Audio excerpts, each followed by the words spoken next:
So Clare's Court in the yellow boat, easy to spot. That's an Empacher scull, the Maidenhead-based school. The favourites against Abingdon School in the white Filippi. That's an Italian boat, and we're looking at their stroke man there, the big, the strong Tom Digby.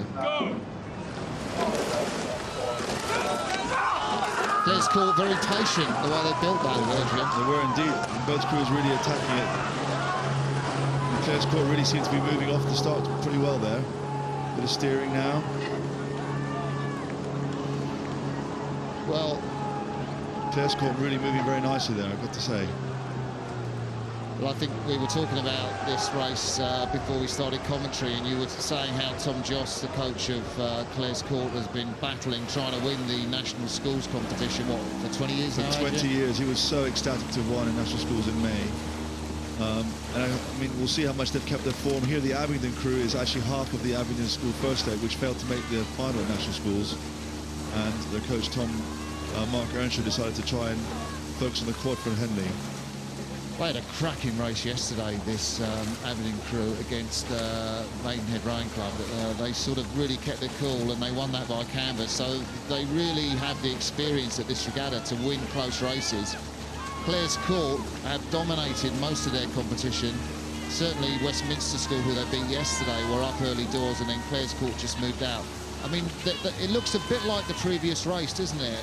Or the race where we saw Nautilus and the Spanish, although I think Abingdon are probably rowing better than the Spanish. So Clare's Court just look a little lower in their rate of striking and very loose as they come out forward. They do very much. It was interesting that Clare's Court got ahead, then Abingdon moved through them, and Clare's Court now seem to have got back on terms. It's going to be a long, tough race, this one. It is. So on the left of your picture, in the guys in pink, that's Tom Digby, and he is an extremely experienced junior, well, world record holder. Beat the world record for the 5K test, so that'll be something around just close to 16 minutes, I guess. Junior world silver in the Cox 4, and he's going up for trials after this regatta and probably get into, I guess, the junior men's quad. Britain, the holders of that title, which they won in Rio last year. Tom Digby, a real talent. And there at the back, well, the black top of the back, we're looking at Adam Teese. He's already represented Britain in Munich Regatta this year in the men's 4, and he will go to junior trials, which take place after Henley, before he heads off to Princeton University. So, talent in the Abingdon crew, Adrian. Indeed, and Clare's Court really, like you said earlier, how well and how together they seem, and they really seem to be moving away from Abingdon. Maybe Abingdon having switched from the 8 to the quad, just lacking the time and to get the cohesion. Quads do take time to bed in, don't they? You can see they're getting blown by the wind, Clare's Court there. The wind is just swirling around, and you can see the gusts on the river there. Look at the flag on the right. Yeah, really. Absolutely. I'll tell you what's impressive about Clare's Court. They really just release the boat, and there's an easy flow forward from the finish. There's nothing fussy about the stroke. They're not trying to attack the catch too hard, and the flow of this quad is really beautiful to watch, isn't it? I think so, very much so. I think they let go of the boat really nice and early and don't get in the way, and then just catch the boat without trying to do too much. Yeah. You kind of let go on the legs with that sort of push as you just swing off, and that really just releases the boat, allows it to run on. I think it's one of the things that British sculling has got better at, is that we used to be very long and pull a very long way through in sculling boats, but now with all the success in the men's and the junior quads we're getting, people are learning how to scull these boats better. So we're past the halfway mark, you can see from the shot we're getting from the drone, but Abingdon School have refused to give up, and they have experience of being down. They will not be overawed, and particularly with a man as strong as Tom Digby in the stroke seat, he is fighting his crew now and really battling back. That's Abingdon on the right-hand side of the screen against the favourites, Clare's Court from Maidenhead on the left. And I think Clare's Court responded, Adrian. I think they have done. Abingdon were doing well. Clare's Court seemed to have absorbed that a bit. And again, just starting to walk out, maybe about to break clear. Finley Gromark, the Clare's Court stroke, had experience. Well, as all these guys are winning the National Schools Regatta, must have given them so much confidence. Look, they've really moved out. Abingdon had their go, and Clare's Court are now breaking them in that rhythm. There you see Finley Gromark in the stroke seat. He's on the left of your screen. Behind him, John O'Cameron, then Oliver Costley, and in the bows it's Alex Richardson. And what a beautiful fluidity they have. I mean, they were really under pressure there from Abingdon. They were, and one of the big differences looking at it for me is, if you look at the Abingdon crew, how much water is running up the looms of the boat, whereas in the Clares Court boat, it's just the blades are in the water. Oh, right, so you mean they're flatter, so the looms of the blade in Abingdon.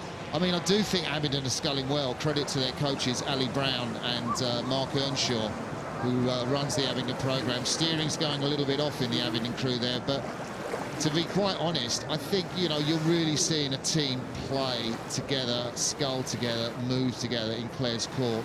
And it's magical. It's like, puts me in mind of something like the Ukrainian men's quad when they beat the British to win the title in Amsterdam in 2014. I mean, that was all movement and fluidity. Yeah, they were very accurate, good scullers, and by coincidence, the same colours as the Ukrainian team for Clares Court. That's a good spot, Adrian. So, we're coming towards the end of this very long race. Very long. Well, we'll have to watch out for the booms for Clares Court. They're very close on it, Adrian. Yeah, they were. They sorted it out, looks like. This makes you realise, with the wind and the waves, it's still not easy for these boys, no matter how much experience they have, to steer it properly and not get into trouble. A nice, easy release. That's where the boys let go of the water at the finish. They don't try and put too much extra on it. Don't try and pull it through. Abingdon, they have really given their all. You can see the pain on Tom Digby, and if Tom Digby's face is in pain, you know they're working, because this guy is an absolute powerhouse. Yeah, they certainly are working, still trying to stay on terms, but I think Tom Jost at Clares Court has done a great job developing this crew. Really moving nicely there. So there's the umpire's launch, and what a scene. This is the first time you're watching, whether it's around the world on YouTube or here in the UK on BT Sports. We hope you're enjoying this presentation. It looks fantastic, looks picturesque. The enclosure's still full of people. You can hear the cheering from the crowd. It sounds like a football crowd almost. Yeah, well, there's a lot of Abingdon old boys here, and they walk around in their white and pink blazers and hunt as a pack. But I think for all the cheers they're getting, it's not going to have an impact on the outcome of the race, but Abingdon will take comfort from the great effort they put in. Yes, indeed, and the Clares Court boys here can really try and enjoy this bit. Coming to the line. I'm enjoying watching it, Adrian. I mean, I'm thinking, you know, if this is the standard of British junior sculling, and we're going to see three of the boys, well, we've seen one of them in action and that took the gold medal in the Rio Junior World Championships.